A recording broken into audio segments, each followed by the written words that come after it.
Welcome to Dhruv D education channel. और सबसे पहले आप सभी को होली की ढेर सारी शुभकामनाएं। और आज क्लास में हम पढ़ेंगे लोकसभा के बारे में। इससे पहले वाली क्लास करी थी ना राज्यसभा के बारे में। राज्यसभा का टॉपिक कंप्लीट हो गया था। पार्लियामेंट के ही पार्ट चल रहे हैं अभी। ये पार्लियामेंट ही टॉपिक है, लेकिन पार्लियामेंट के पार्ट चल रहे हैं। पहले राज्यसभा पढ़ा है और आज हम लोकसभा से रिलेटेड सारे इंपॉर्टेंट क्वेश्चंस देखेंगे। ठीक है। फेस्टिवल्स हैं, अच्छे से फेस्टिवल सेलिब्रेट करो धूमधाम से एकदम। और फिर अपना सेलिब्रेट करने के बाद अपनी पढ़ाई पे लग जाओ, क्योंकि सारे एग्जाम आने वाले हैं। तो फिर अपनी अच्छे से पढ़ाई करो। चलिए एक बार फिर से आपको होली की हार्दिक शुभकामनाएं। और शुरू करते हैं आज की क्लास। पार्लियामेंट 3 टॉपिक है ये, और इसमें पढ़ेंगे हम लोकसभा के बारे में। Parliament of India is the supreme legislative body. Parliament supreme legislative body होती है। It is also known as Westminster model of government. ये क्वेश्चन बन जाता है कि वेस्टमिंस्टर मॉडल ऑफ गवर्नमेंट किसको कहा जाता है, तो ध्यान रखें किसे बोलते हैं, पार्लियामेंट को। Right to amend constitution is vested in the parliament. Constitution को अमेंड करने का जो राइट है वो किसके पास है, पार्लियामेंट के पास है। और आर्टिकल कौन सा है, आर्टिकल 368 है। और मैक्सिमम जो टाइम गैप होता है 2 सेशन का पार्लियामेंट के, तो कितना होता है, 6 मंथ होता है। 6 मंथ से ज़्यादा गैप नहीं हो सकता है 2 मीटिंग के बीच में। Lok Sabha speaker, deputy speaker, secretary general, Rajya Sabha chairman, deputy chairman ETC are called officials of parliament. There are usually 3 session in a year. Budget session होता है 3 सेशन में, और मानसून सेशन होता है, और विंटर सेशन होता है। नाम ध्यान रखेंगे तीनों सेशन का, बजट, मानसून और विंटर। और क्वेश्चन जब बनेगा तो उसमें समर भी डाल देंगे कंफ्यूज करने के लिए आपको। तो समर सेशन नहीं होता है, ध्यान रखना है। बजट होता है, मानसून होता है, और विंटर होता है। If any member of parliament remains absent for 60 days without informing to the respective house then his membership shall be terminated. Rajya Sabha में भी यही था है ना, 60 days तक नहीं आओगे तो आपकी मेंबरशिप टर्मिनेट कर दी जाएगी। Article 105 of Indian Constitution lays down the privilege and immunities of the member of parliament. For making international treaty effective, parliament can make law in state list without the consent of state. Speaker of chairman of house can prohibit any member and allow any other member to speak. ठीक है। This is called yielding the floor. इसको क्या बोलते हैं, yielding the floor. किसको बोलते हैं कि स्पीकर होते हैं या चेयरमैन हाउस के, वो किसी भी मेंबर को प्रोहिबिट कर सकते हैं, बोलने से रोक सकते हैं इसको। तो इसको क्या बोलते हैं, yielding the floor. When a member of parliament change their allegiance और votes against the party in the parliament, it is called crossing the floor. जब कोई मेंबर पार्लियामेंट का चेंज कर लेता है अपनी एलिजियंस को, या अपनी वोट को चेंज कर देता है और किसी दूसरी पार्टी को दे देता है against the party in the parliament, तो इसको क्या बोलते हैं, क्रॉसिंग द फ्लोर बोलते हैं। 0 hour is a unique feature of parliamentary system of India. It can be maximum 1 hour। 0 hour कितने का होता है, ये भी ध्यान रखना है, 1 hour का होता है 0 hour, which is around 12 noon से और 1 PM तक होता है लोकसभा में 0 hour। A money bill can only be introduced in Lok Sabha. Money bill केवल लोकसभा में आता है। And to on the recommendation of the president of India. It can not be introduced in Rajya Sabha. ध्यान रखेंगे मनी बिल केवल लोकसभा में इंट्रोड्यूस किया जाता है, राज्यसभा में इंट्रोड्यूस नहीं होता है। राज्यसभा कैन नॉट रिजेक्ट और amend money bill and must return it with in 14 days। ठीक है, 14 days में वापस कर देगी। विच लोकसभा में एक्सेप्ट और reject it's recommendations. According to Article 108, the President summons both the House for a joint sitting to resolve the deadlock between the two House over the passage of bill। ठीक है, joint session कौन बुलाता है, president बुलाता है। और article ध्यान रखना है, जॉइंट सेशन से रिलेटेड आर्टिकल कौन सा है, 108, बहुत इंपॉर्टेंट आर्टिकल है। According to article 118 clause 4, the speaker shall preside over a joint sitting of 2 house of parliament. अब देखो एक क्वेश्चन के इतना इंपॉर्टेंट बने, 2 क्वेश्चन बन रहे हैं जॉइंट सीटिंग से आपके, कि बुलाता कौन है जॉइंट सीटिंग, तो ध्यान रखेंगे प्रेसिडेंट बुलाता है। लेकिन प्रिसाइड कौन करता है, अगर प्रिसाइड करने की बात आए तो वो फिर लोकसभा का स्पीकर करता है। Joint sitting of two house of parliament is called up only for ordinary bill और फाइनेंशियल बिल। ठीक है, ऑर्डिनरी बिल पे और फाइनेंशियल बिल पे ही जॉइंट सीटिंग को बुलाया जा सकता है। Since 26 January 1950, joint sitting of two House has been invoked only for 3 times. First one in 1961 में आई थी, पहली बार बुलाई गई थी जॉइंट सीटिंग किस पे, डोरी प्रोहिबिशन बिल पे। Second is for banking service commission bill in 1978 और थर्ड थी 2003 में for prevention of terrorism bill. 3 बार जॉइंट सीटिंग बुलाई गई है। ठीक है, ध्यान रखेंगे कब कब बुलाई गई है और किससे रिलेटेड है। Any legal bill can be introduced in any house of parliament. Speaker has power to decide that whether a bill is a money bill और नॉट। ठीक है, ये लाइन भी इंपॉर्टेंट है। स्पीकर ही डिसाइड करता है कि कौन सा मनी बिल है या मनी बिल है ये बिल या नहीं है। To withdraw the funds from consolidated fund of India, government needs to pass appropriation bills. ठीक है, कंसोलिडेटेड फंड से अगर आपको फंड विड्रा करना है तो इसके लिए एप्रोप्रिएशन बिल की नीड होती है, उसको पास करना होता है। According to article 116 of India constitution, when appropriation bill is not passed and government need fund, then Lok Sabha has power to withdraw fund from consolidated fund of India through vote on account for a fixed period of time. ठीक है, ध्यान रखेंगे इस चीज़ का भी। अगर appropriation bill pass नहीं होता है और फंड की ज़रूरत है गवर्नमेंट को तो कौन करेगा, लोकसभा को दी गई है ये पावर कि वो फिर कंसोलिडेटेड फंड से विड्रा कर सकती है फंड को। Estimate committee is the largest committee of parliament. ठीक है, लार्जेस्ट कमेटी कौन सी है, एस्टीमेट कमेटी है। इट कंसिस्ट 30 मेंबर्स होते हैं इसमें और सारे के सारे लोकसभा से होते हैं। There is no Rajya Sabha member in estimate committee और secretariat of Indian parliament is free from government. Indian parliament established control over administration through parliamentary committee. Okay, parliamentary committee के बारे में देखते हैं। The parliament is assisted by a number of committee in the discharge of its duties. These committee are appointed और elected by the parliament. ये भी ध्यान रखेंगे, पार्लियामेंट ही इनको अपॉइंट करती है और नॉमिनेटेड बाय द स्पीकर और चेयरमैन के द्वारा नॉमिनेट किए जाते हैं। They perform their work on the direction of speaker, chairman and submit their report to speaker और चेयरमैन। ठीक है, इनकी अकॉर्डिंग वर्क करते हैं ये और अपनी रिपोर्ट इनको सेंड करते हैं, भेजते हैं। Mainly the parliamentary committee are of 2 kinds की वे होती हैं। पार्लियामेंट्री कमेटी 2 टाइप्स की होती है, एक तो स्टैंडिंग कमेटी होती है और एक होती है ad hoc committee. The standing committee are permanent, ठीक है, कॉन्स्टिट्यूटेड एवरी ईयर और पीरियोडिकली। परमानेंट होती है और हर साल ये क्या होती है, कॉन्स्टिट्यूट होती है। And work on a continuous basis, while the ad hoc committee are temporary होती है ad hoc and cease to exit on completion of the task assign to them. ठीक है, जब काम कंप्लीट हो जाता है उसके बाद इसको स्थगित कर देते हैं। स्टैंडिंग कमेटी आर क्या क्या होती हैं स्टैंडिंग कमेटी में, फाइनेंशियल कमेटी आती हैं और डिपार्टमेंट रिलेटेड स्टैंडिंग कमेटी होती हैं और committee of inquiry, committee of scrutinise and control और committee relating to the business of the house और हाउस कीपिंग कमेटी और सर्विस कमेटी। ये सब क्या है, स्टैंडिंग कमेटी हैं। Financial committee includes the public account committee, estimate committee and public undertaking committee. ठीक है, ये क्या है, एस्टीमेट कमेटी और पब्लिक अंडरटेकिंग कमेटी जो है ये फाइनेंशियल कमेटी के एग्जाम्पल हैं। Most of the standing committee leaving some committees consist of members from Lok Sabha और Rajya Sabha in the ratio of 2:1। ठीक है, इतने मतलब लोकसभा के मेंबर होते हैं और राज्यसभा के मेंबर इस रेशियो में होते हैं और उनसे मिलकर बनाई जाती हैं ज़्यादातर स्टैंडिंग कमेटी।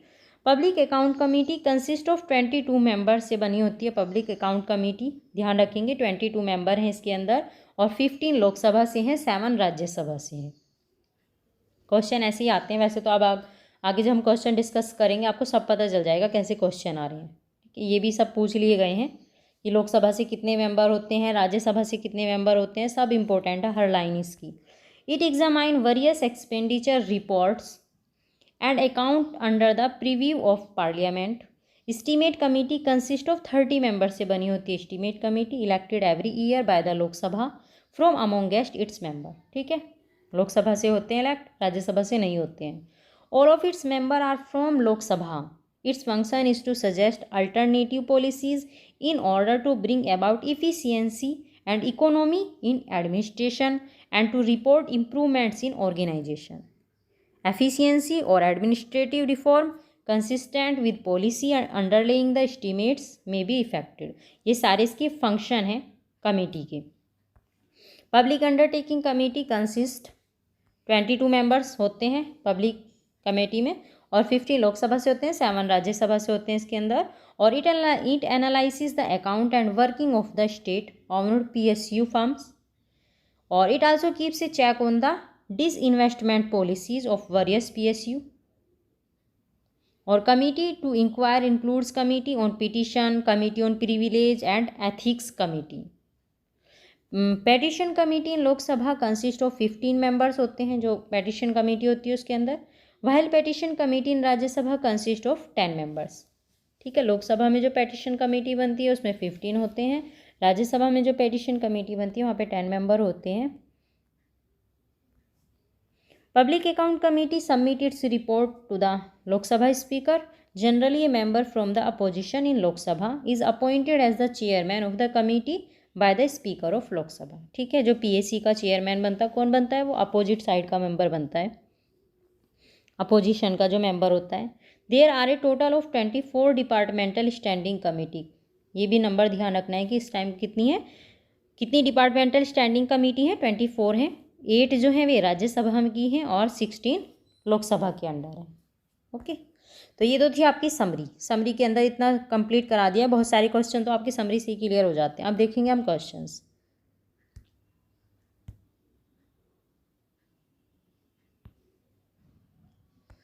अब करेंगे question discuss.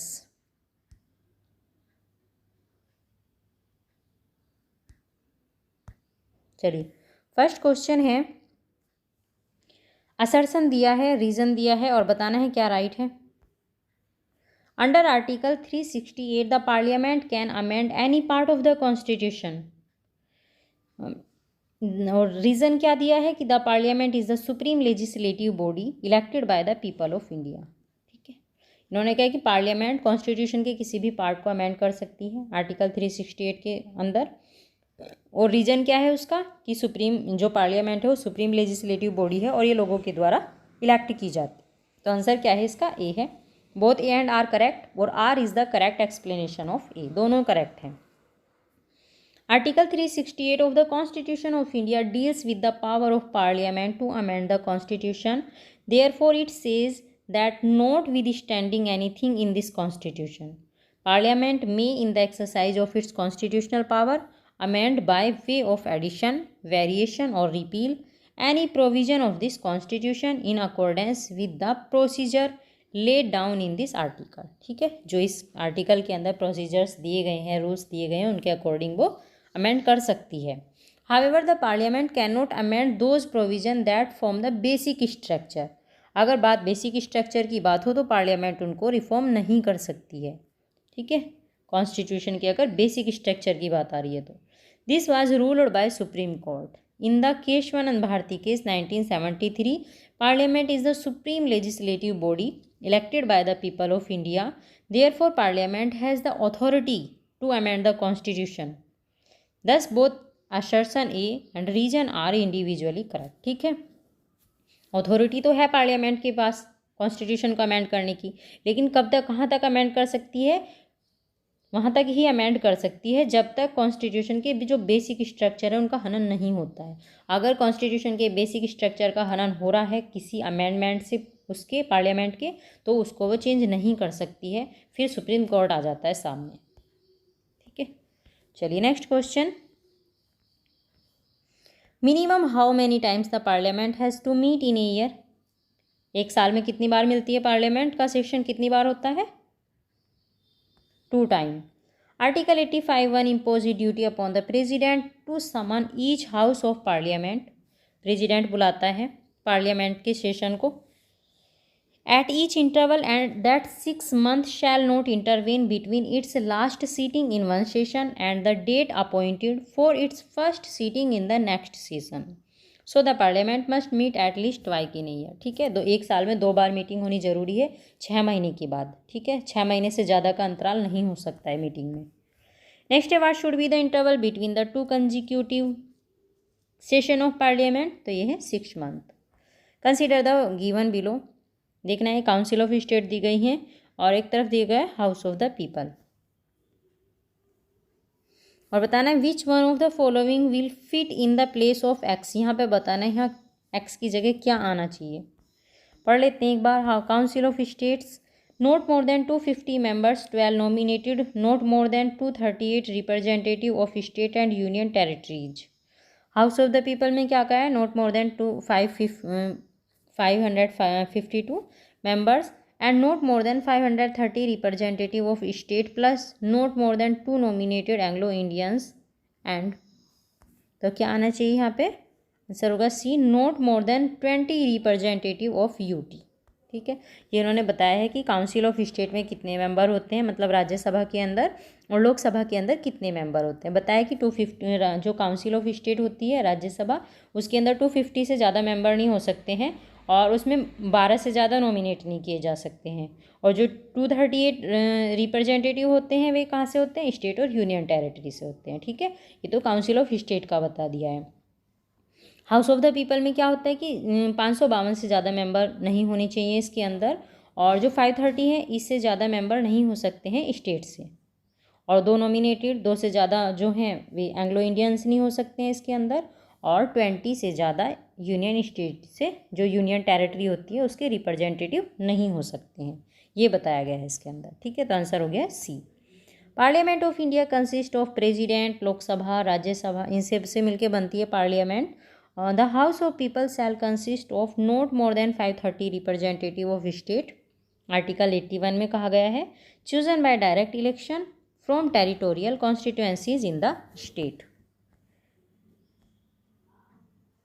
Not more than 20 representative of union territories, ये आर्टिकल 81 क्लाउज 1B में कहा गया है, यूनियन टेरिटरी से 20 से ज़्यादा मेंबर नहीं हो सकते हैं।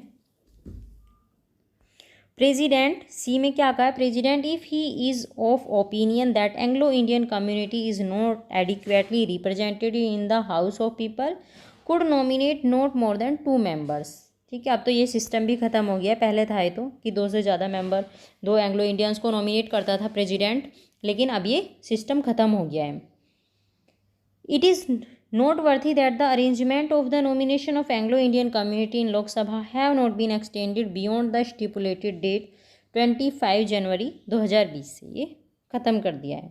द कॉन्स्टिट्यूशन 104th अमेंडमेंट, ठीक है, ये भी ध्यान रखेंगे कौन सा कॉन्स्टिट्यूशन अमेंडमेंट एक्ट था, 104।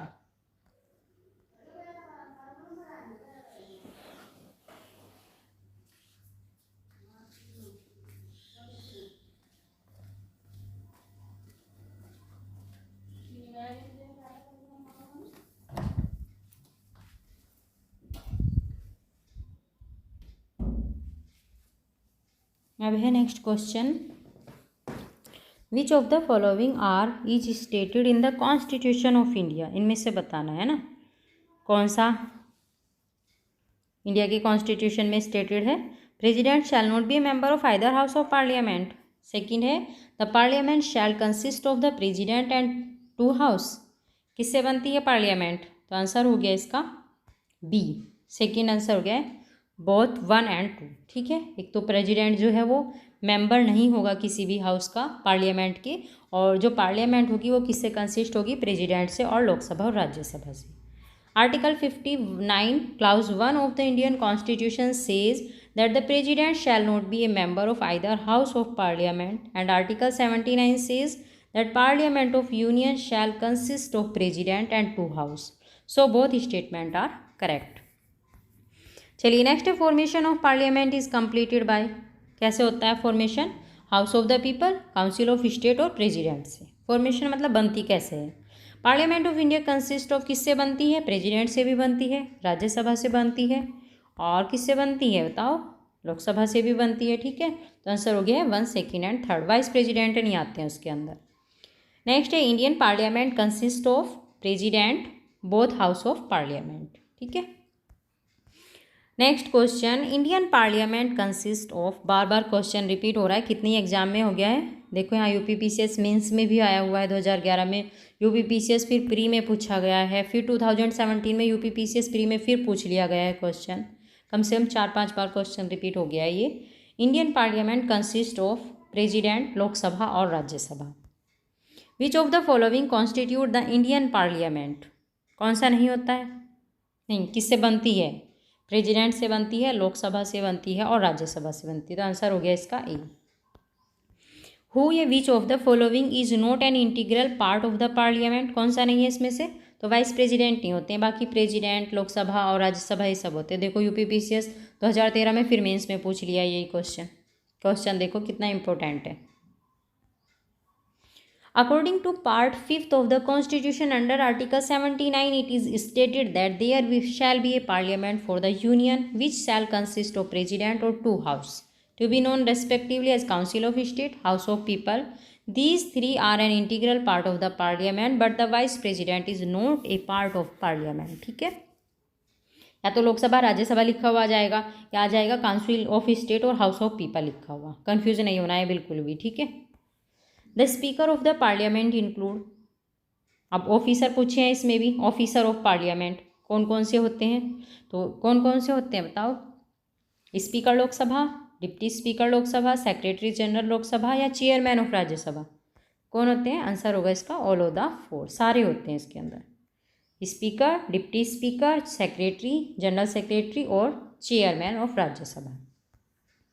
According to the Constitution of India, the officers of the Parliament include the Speaker Lok Sabha, Speaker of Lok Sabha, Deputy Speaker of Lok Sabha, Secretary General of Lok Sabha and the Chairman of Rajya Sabha. The membership of a Parliament Legislative Assembly membership may be terminated if he remains absent without informing to respective house for a term of, अगर कितने दिन तक एब्जेंट रहता है तो उसकी membership terminate कर देते हैं, अगर वो 60 डेज तक कंटिन्यू एब्जेंट रहता है तो मेंबरशिप क्या हो जाती है, टर्मिनेट हो जाती है उसकी। Article 101 of the constitution is about vacation of seats, ये वैकेशन ऑफ सीट से रिलेटेड है article 101। Clause 4 of the articles state that if a member of either house of the parliament is absent from all meetings for a period of 60 days, ठीक है, the house में declare his seat vacant, but in calculation of these 60 days any period for which house is prorogued or is adjourned for more than 4 consecutive days shall be excluded. Next, for the first time a MP MLA was disqualified from the membership on the ground of remaining absent from 60 consecutive meetings of house without the permission he was a member of. कहाँ के मेंबर थे, council of state के मेंबर थे, जो पहले MP या MLA थे जिनको इस आधार पे जो 60 डेज तक एब्जेंट रहे थे, इस आधार पर उनको डिस्क्वालीफाई कर दिया गया था।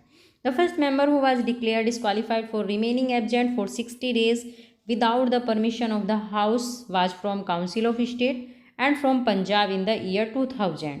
The person was an independent member of parliament named Barjinder Singh Hamdard, ठीक है, ये थे, और ये काउंसिल ऑफ स्टेट के मेंबर थे पंजाब में, ठीक है, पंजाब से थे, काउंसिल ऑफ स्टेट के मेंबर थे और इनको डिस्क्वालीफाई कर दिया था।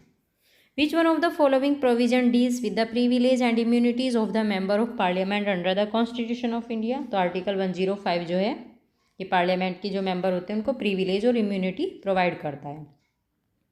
Next, which one of the following is not a collective privilege of the member of parliament, क्या प्रिविलेज नहीं है उनकी, freedom of debate and proceeding, right to regulate the internal matter of the parliament, freedom from attendance as witness, या the privilege of excluding stranger from the house, तो क्या privilege नहीं है, freedom from attendance as witness, ये freedom नहीं है, बाकी सारी फ्रीडम दी गई हैं।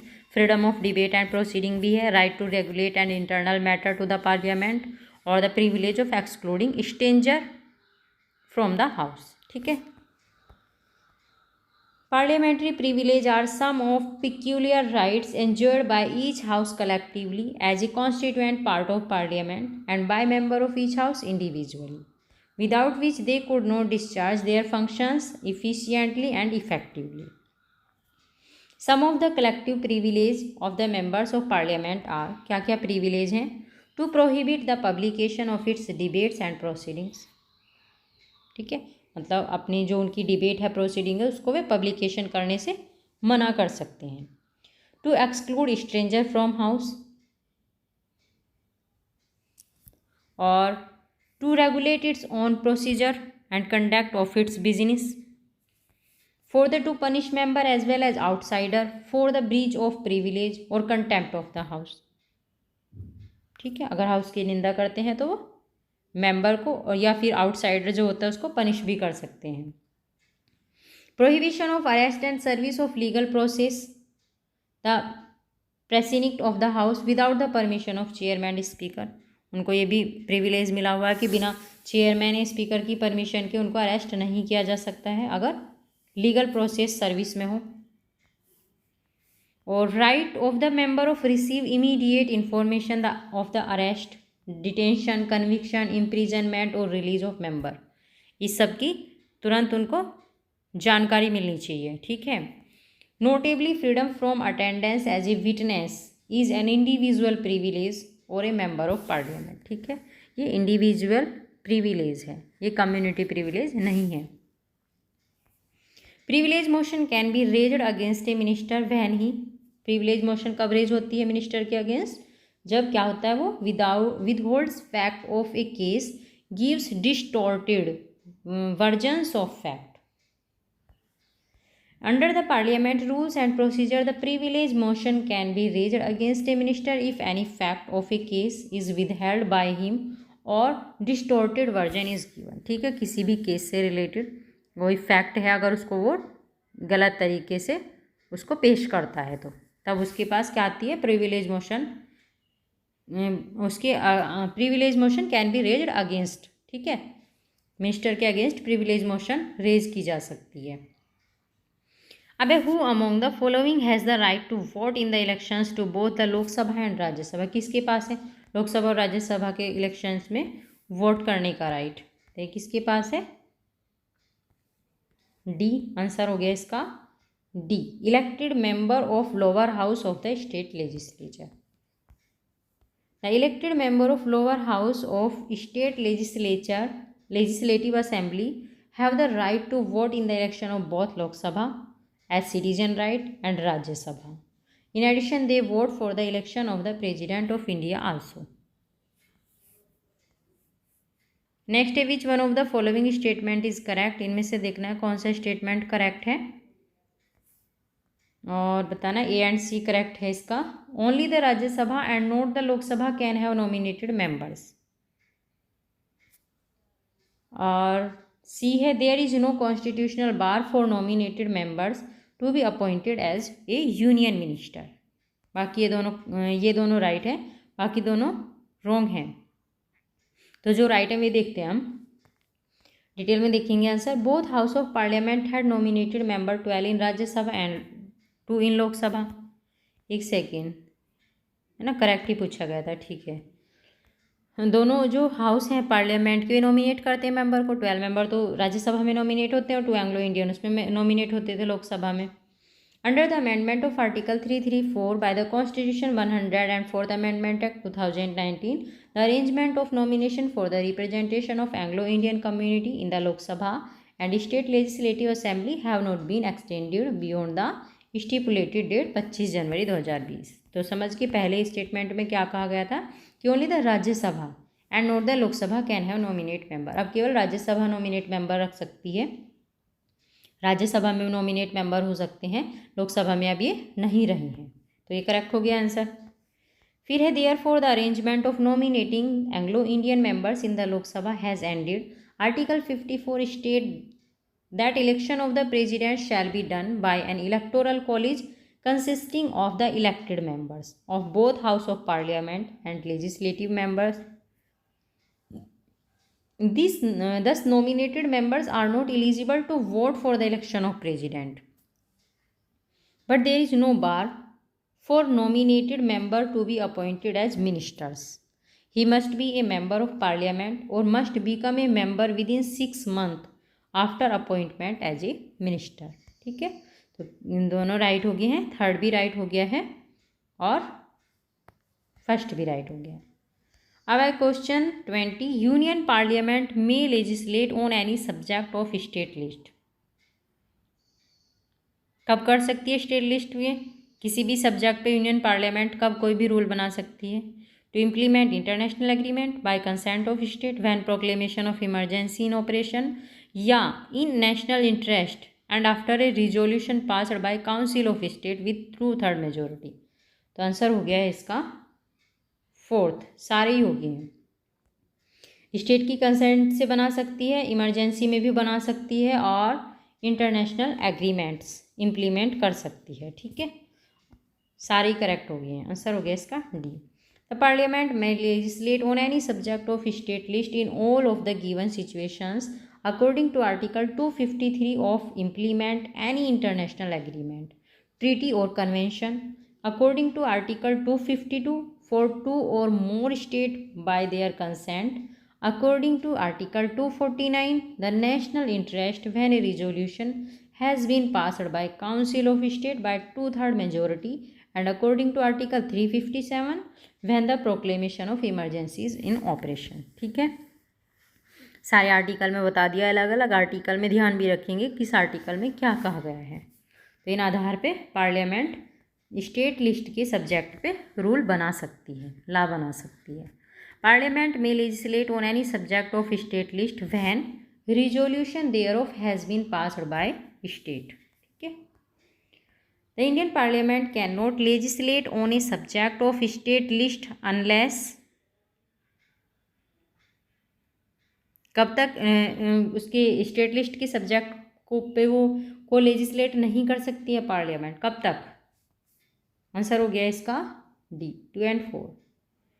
अगर the Rajya Sabha passes a resolution that it is the necessary to do so in national interest, जब तक राज्यसभा रिजोल्यूशन पास नहीं करती है जो कि बहुत ज़रूरी है, और there is a national emergency, अगर नेशनल इमरजेंसी ना हो और अगर राज्यसभा ने रिजोल्यूशन पास ना किया हो तो फिर यूनियन जो पार्लियामेंट होती है उसको ये राइट नहीं होता है कि वो स्टेट लिस्ट के सब्जेक्ट को लेजिस्लेट करे। ठीक है, कंडीशन दी गई है तभी लेजिस्लेट कर सकती है। अब है next, the parliament can make law for the whole और any part of India for implementing international treaties. तो आंसर है without the consent of any state. ठीक है, इसमें स्टेट की कंसेंट की नीड नहीं होती है। अगर इंटरनेशनल ट्रीटी इम्प्लीमेंट करनी है पार्लियामेंट को तो वो इंडिया की किसी भी पार्ट के लिए लॉ बना सकती है। Article 253 empower the parliament to legislate on the matter of state list without its permission. Article का ध्यान रखेंगे, ये जो 253 आर्टिकल है बिना स्टेट की परमिशन के पार्लियामेंट को ये पावर देता है कि वो उस पर लेजिस्लेट कर सकती है उसके सब्जेक्ट को, और consent if the implementation of any treaty agreement और convention with any other country और कंट्रीज और any decision made at any international conference association और another body under which article of the Indian constitution the parliament can make law on state list subject for giving effect to international agreement. तो कौन सा है ये? Article 253। ठीक है, अभी बताया ऊपर। Who can legislate on the subjects which are not included in any of the list of subjects given in the constitution। तो कौन कर सकता है? पार्लियामेंट। अगर स्टेट कोई सी भी लिस्ट में शामिल नहीं है वो सब्जेक्ट तो उसको ना स्टेट लिस्ट में है ना यूनियन में है ना कंकरेंट में है तो फिर उस पर कौन बनाता है? लेजिस्लेट कौन करता है उसको? पार्लियामेंट करती है। Article 248 of Indian Constitution provide residual legislative power to the Parliament. According to Article 248, Parliament has exclusive power to make any law on any matter not enumerated in the state or concurrent list। ठीक है, Which one of the following statement is correct? इसमें से देखना है कौन सा correct है। All the member of Council of State are elected by state legislative assemblies। तो जो काउंसिल के जो राज्यसभा होती है उसके सारे मेंबर स्टेट लेजिस्लेटिव असेंबली से इलेक्ट होते हैं।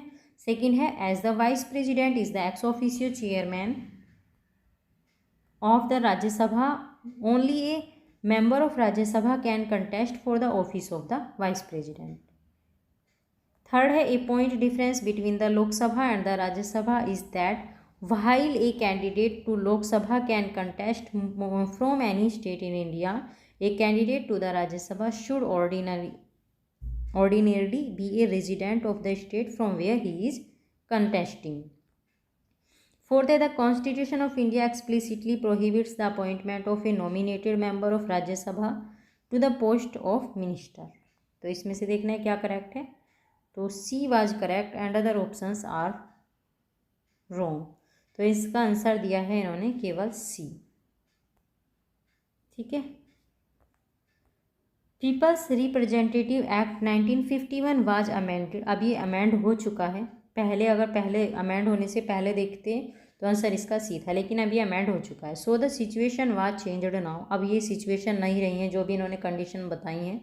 The requirement that a candidate contesting an election to the Rajya Sabha from a particular state should be a voter in that particular state has been remove. अब ये वाला सिस्टम नहीं रहा है कि जो राज्यसभा का मेंबर होगा या जो राज्यसभा का इलेक्शन लड़ने वाला है, कंटेस्ट करने वाला है, वो उस पार्टिकुलर स्टेट का वोटर होना चाहिए। ठीक है। Supreme court in 2006 upheld the constitution validity of this amendment. ठीक है। अब ये चेंज हो चुका है, 1994 में आया था ये, 2003 में इसको अमेंड कर दिया गया है। तो जो अमेंड हुआ है वो ध्यान रखना है आप। Which of the following procedures will enable the adoption of a money bill that was once passed by the Lok Sabha but was amended by the Lok Sabha? तो क्या है इसका answer? D. It will be deemed to have been passed if the Lok Sabha passes it again either by accepting or rejecting the amendments. ठीक है। क्या procedure है? यही है ना, ये मनी बिल लोकसभा ने पास कर दिया, रिकमेंडेशन के लिए राज्यसभा के पास भेज दिया। तो अब जो राज्यसभा जब उसको वापस भेजती है 14 डेज़ के बाद, तो रिकमेंडेशन मतलब उस पर अपने विचार देती है, तो वो लोकसभा के ऊपर डिपेंड करता है कि वो उनको मानती है या नहीं मानती। According to article 109, Lok Sabha has been given special power regarding money bill. Money bill can be introduced only in the Lok Sabha. It can be detained by Rajya Sabha for a maximum period of 14 days and cannot be amended or rejected by Rajya Sabha. The money bill returned by Rajya Sabha with or without recommendation may be accepted or rejected by Lok Sabha. ठीक है। Money bill के बारे में जो special power है वह लोकसभा के पास है, राज्यसभा के पास है। ये मनी बिल के पावर मतलब मनी बिल के बारे में जो स्पेशल पावर है वे राज्यसभा के पास नहीं, वे लोकसभा के पास है। असर्शन दिया है origin recommendation of Rajya Sabha after a money bill is passed by the Lok Sabha and transmitted to the Rajya Sabha have to be accepted by the Lok Sabha within 14 days from the receipt of recommendations and then get them incorporated in the bill. क्या reason है? Money bill can not be introduced in the Rajya Sabha. तो answer क्या हो गया इसका? D. ए false है और are true है। ठीक है, बता दिया है अभी मनी बिल के बारे में आपको सारा। ये सब अथॉरिटी जो है लोकसभा के पास है, राज्यसभा के पास नहीं है। The speaker can ask a member to of the house to stop speaking and let another member speak. This phenomenon is known है, जिसको क्या बोलते हैं? Yielding the floor. ये स्पीकर के पास ये अथॉरिटी होती है कि वो किसी भी मेंबर को बोलने के लिए कह सकता है और किसी को भी बोलने से मना कर सकता है। To maintain the highest tradition of parliamentary system and proper functioning of parliamentary democracy, it is essential for the member of parliament to observe a certain standard of conduct both inside the house as well as outside the house. Their behavior should be such as to enhance the dignity of parliament and its member in general. Phenomenon given in options are described as under. While the house is sitting, every member should enter and leave the chamber with decorum and in such a manner as not disturb the proceeding of the house. ठीक है।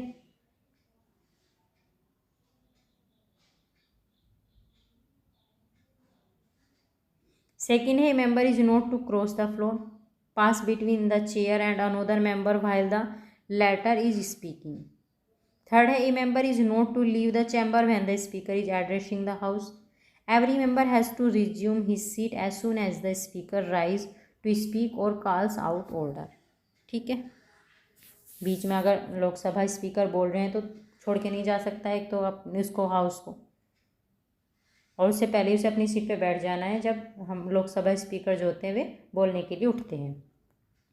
इंटरपेलिएशन is a parliamentary procedure of the demanding that a government official explains some act और policy. ये interpellation जो है ये क्या है, एक पार्लियामेंट्री प्रोसीजर है और इसमें क्या होता है, गवर्नमेंट की जो ऑफिशियल होते हैं वे एक्ट और पॉलिसी को एक्सप्लेन करते हैं। The speaker can stop A member of parliament from speaking and let another member speak. This phenomenon is not the yielding of floor. ठीक है, सारे समझ में आ गए क्या क्या कहा गया है, ये सारे फेनोमेनन हैं जो पार्लियामेंट के हैं। अब 0 our is the contribution of which country of the parliament system. तो ये है इंडिया का 0 आवर किस कंट्री कौन, मतलब इन्होंने पूछा कि जो पार्लियामेंट्री सिस्टम का जो एक जो 0 आवर है तो ये हमने कहाँ से लिया, ये कहीं से नहीं लिया, ये इंडिया का ही है। 0 hour is an Indian innovation in the field of parliamentary procedure. The emergence of 0 hour can be traced to early 60s, which many issues of great public importance and urgency began to be raised by member immediately after question hour. ठीक है, इसके अंदर जो important topic होते हैं वे उठाए जाते हैं इसके अंदर, जो बहुत ही अर्जेंट है, बहुत इंपॉर्टेंट है, और ये क्वेश्चन आवर के तुरंत बाद होता है 0 our, sometime with prior permission of the chairman or some other times without such permission. Presently in Lok Sabha it is usually 12 to 1 PM तक होता है after the question hour, while in Rajya Sabha is 11 AM to 12 noon before the question hour. Rajya Sabha में 11 से 12 तक होता है ये 0 our, और क्वेश्चन आवर से पहले होता है। लोकसभा में क्वेश्चन आवर के बाद होता है और 12 से 1 होता है, दोनों का ध्यान रखना है। It is notable that timing of question hour in Lok Sabha is 11 to 12, while in Rajya Sabha from 2014 is 12 noon to 11 PM. अब ये चेंज हो गया है, टाइमिंग चेंज हो गई है। लोकसभा में जो क्वेश्चन आवर की टाइमिंग है वो 11 से 12 नून है, और राज्यसभा में क्वेश्चन आवर की टाइमिंग है 12 से 11 PM। ये 2014 से चेंज हुआ है। ठीक है, 0 आवर की टाइमिंग भी ध्यान रखनी है और क्वेश्चन आवर की भी। 0 hour in the working of Indian parliament means क्या मतलब है इसका, time immediately following the question hour. जो ज़्यादा अर्जेंट क्वेश्चन है उनके लिए टाइम होता है ये, उनको इसमें राइज किया जाता है। What could be the maximum time limit of 0 hour in the Lok Sabha. क्या है मैक्सिमम टाइम लिमिट 0 आवर की लोकसभा में, तो ये है 1 hour. Time of 0 hour in parliament is, क्या टाइम होता है इसका, तो 11 to 12 भी होता है और 12 to 1 PM भी होता है, दोनों हाउस में अलग अलग है। तो उसमें पार्लियामेंट पूछा, पार्लियामेंट में दोनों हाउस आते हैं। 0 hour in political jargon refers to, तो ये क्वेश्चन आंसर सेशन होता है 0 hour. During 0 hour the member can raise matter of importance specially those that can not be delay. वे क्वेश्चन उठाए जाते हैं इसके अंदर जिनको डिले नहीं किया जा सकता, जिन मैटर को डिले नहीं किया जा सकता, जो मैटर बहुत अर्जेंट होते हैं। It refers to question and answer session under rule 377 of rules and procedure and conduct of business in Lok Sabha. The maximum number of matters that can be raised by Lok Sabha member in one day are, तो कितने होते हैं ये, answer नहीं दिया, detail देखते हैं इसकी। Matters which are not point of order और which can not be raised under the rules relating to question, short notice questions, calling attention, motions etc can be raised under rule 377। ठीक है, इनसे related questions उठाए जा सकते हैं। Notice for raising a matter under 377 is to be given in writing address to secretary general specifying clearly the text of the matter to be raised. No matter can be raised until the speaker has given his or her consent. ठीक है, जब तक speaker अपनी consent नहीं देता है तब तक कोई भी मैटर रेज नहीं हो सकता है। As per the decision taken at a meeting of Lok Sabha speaker with leaders of parties in 2015 the number of matters to be raised under rule 377 has been increased from 20 to 30 per day to enable more members to raise their issue। एक बार और देखते हैं। As per the decision taken at a meeting of the speaker with leader of parties in 2015 the number of matters to be raised under rule 377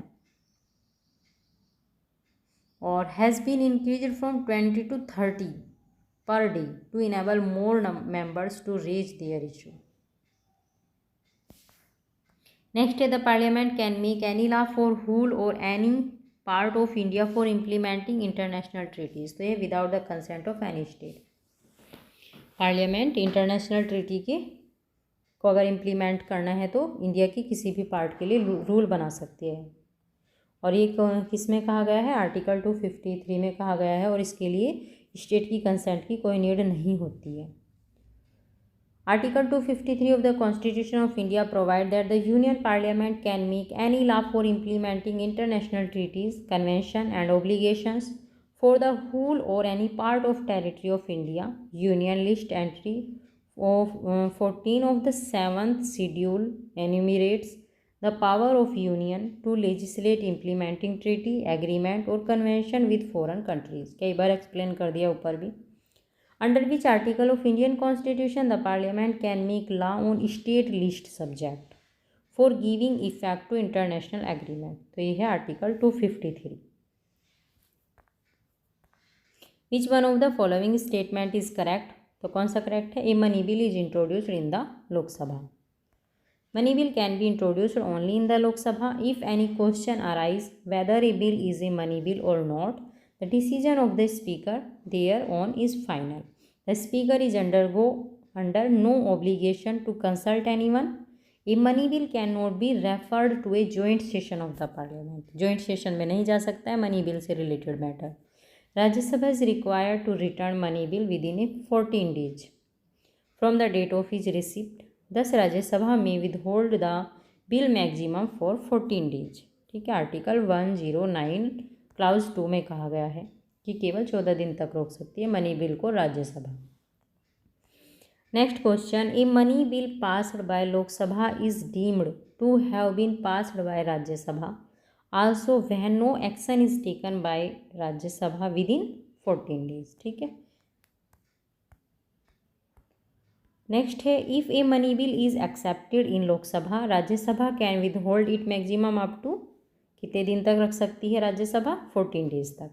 Rajya Sabha can delay the finance bill sent for its consideration by Lok Sabha for a maximum period of 14 days. ठीक है, लोकसभा में पास हो गया है तो राज्यसभा केवल 14 दिन तक रोक सकती है अपने पास इस बिल को, मनी बिल को। In the case of a money bill council of state shall return the bill to the house of people within 14 days and the ordinary bill has no limit time limit. Since the option given in the question include 14 days and the infinite time has not been given has the finance bill has been taken as money bill as all money bills as financial bill. ठीक है, जो financial bill हैं has been taken as money bill, वे money bill होते हैं, लेकिन सारे money bill जो हैं फाइनेंशियल बिल नहीं होते हैं। The money bill is introduced in the Lok Sabha. In how many days Rajya Sabha has to return money bill to Lok Sabha? कितने दिन में वापस करना होता है? 14 डेज के अंदर। विच one of the following statement is correct? बताओ इसमें से कौन सा स्टेटमेंट करेक्ट है? तो money bill is introduced in Lok Sabha. Which of the following bills can not B first introduce इन राज्यसभा? कौन सा बिल सबसे पहले राज्यसभा में इंट्रोड्यूस नहीं होता है? तो ये मनी बिल ही होता है ना, क्योंकि मनी बिल सबसे पहले लोकसभा में इंट्रोड्यूस होता है। A bill may be introduced in either house of parliament, however a money bill can not be introduced in Rajya Sabha, it can only be introduced in Lok Sabha with prior recommendation of president for introduction in Lok Sabha. बाकी जो bill हैं जैसे state reorganisation bill है और ordinary bill है, constituent amendment bill है, ये राज्यसभा में पास हो सकते हैं, इंट्रोड्यूस हो सकते हैं सबसे पहले।